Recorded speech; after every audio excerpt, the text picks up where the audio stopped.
Merci, Monsieur le Président, et très honorable de me passer la parole. Merci, chers collègues. Monsieur le Président, c'est avec beaucoup d'attention que j'ai suivi la lecture du rapport de la Commission des affaires culturelles relativement au projet de loi 1076/PGL/ARN portant sur les associations artistiques et culturelles. Je tiens d'ailleurs à féliciter les membres de cette commission pour le rendu que nous venons d'avoir. Aussi, permettez-moi, Monsieur le Président, de remercier le gouvernement tout entier, ici représenté par Monsieur le ministre des Arts et de la Culture, qui, à travers ce projet de loi, fait le tour de la problématique dans ce secteur.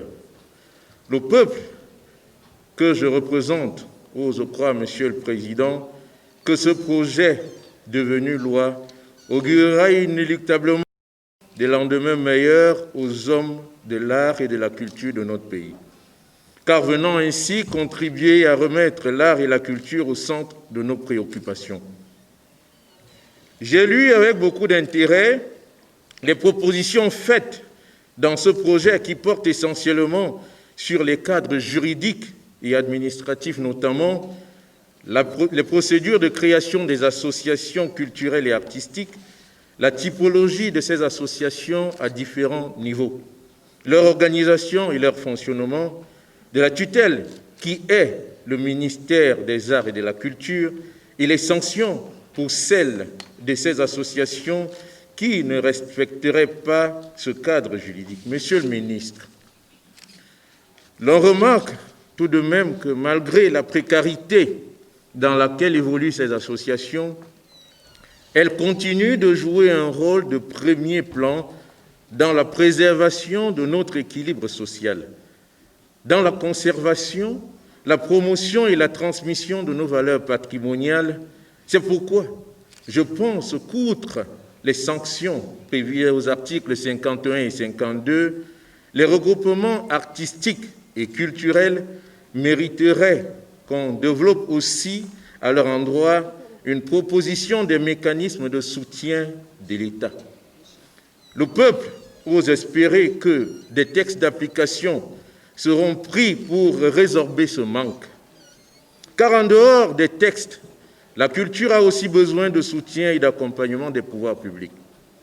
D'où la nécessité de définir les modalités des mécanismes de réforme, de soutien et d'accompagnement de ces associations, notamment à travers la création des fonds de soutien relatifs au niveau communal, départemental et national, la définition des mécanismes de création, d'organisation et de fonctionnement de ces fonds de soutien, la définition des modalités et des critères de soutien y afférents, la redéfinition de l'activité culturelle au Cameroun à l'ère du numérique, en mettant en exergue la diffusion et l'exploitation de l'art et de la culture, la définition du mode de création, du fonctionnement et du soutien aux entreprises culturelles, la prévision dans les lois des finances de chaque exercice budgétaire d'une provision en vue de la construction des infrastructures artistiques et culturelles dans les 10 régions du Cameroun et la définition de leur mode d'exploitation, la promotion des accords de coopération culturelle et artistique avec d'autres pays afin de faciliter l'exportation de notre culture et la mobilité de nos artistes, la recherche des solutions définitives à l'interminable question des droits d'auteur et droits voisins, celle de la piraterie et celle sur la protection du patrimoine matériel et immatériel.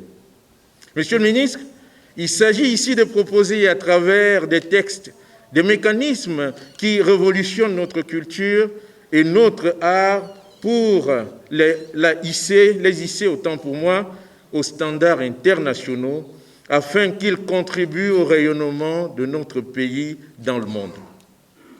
Monsieur le ministre, c'est un constat, notre culture se meurt, les artistes souffrent.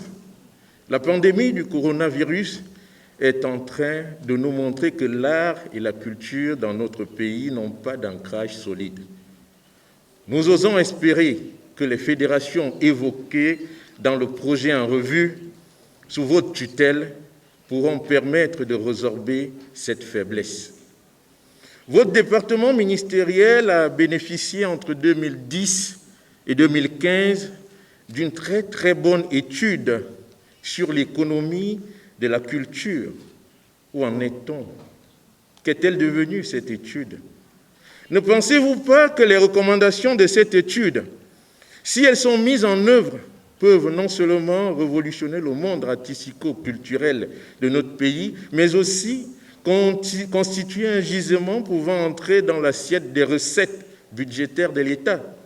Monsieur le ministre, le peuple croit en vous, puisqu'à plusieurs reprises et occasions, vous nous avez fait vivre notre histoire à travers des représentations telles que Malobé, pour ce qui est des origines du Ngondo.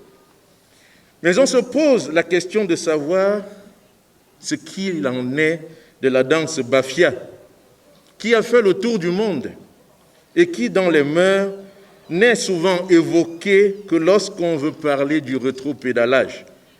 Et qu'en est-il des autres danses qui méritent d'être labellisées et qui ne le sont pas? Parlant de l'art culinaire, qui reste et demeure jusque-là un signe culturel, quand je pense au miondo, au ntubikron, au mets de pistache, au coquille, au kati-kati, à la sauce jaune, au hérou, au soya, que dire de l'odontol, du pata, du bilibili, etc. Et que je jette un regard sur nos enfants qui connaissent plutôt le fromage et en récitent les différents types, le saucisson, le hamburger, la sardine à l'huile, non sans évoquer le black and white, le black label, le cru de champignons, etc. Et que parfois, dans nos chaînes de télévision, dans nos télévisions, nous faisons plutôt la promotion de Novelas, avec Marima et Claudio, la femme de quelqu'un, au détriment des aventures de Mamiton, de Paris à tout prix. Il y a à se poser des questions sur notre devenir. Monsieur le ministre, nous devons dire stop à la pause, tout comme au sommeil. Nous devons travailler. Travaillez-vous, monsieur le ministre, avec vos collègues, notamment celui en charge des mines, de l'industrie et du développement technologique, labelliser notre culture afin que le Made in Cameroun ne soit pas qu'un slogan, qu'il soit une réalité. Voilà, monsieur le ministre, ce que le peuple dit à travers ma modeste voix. Je vous remercie de votre aimable attention. Merci, monsieur le président, et très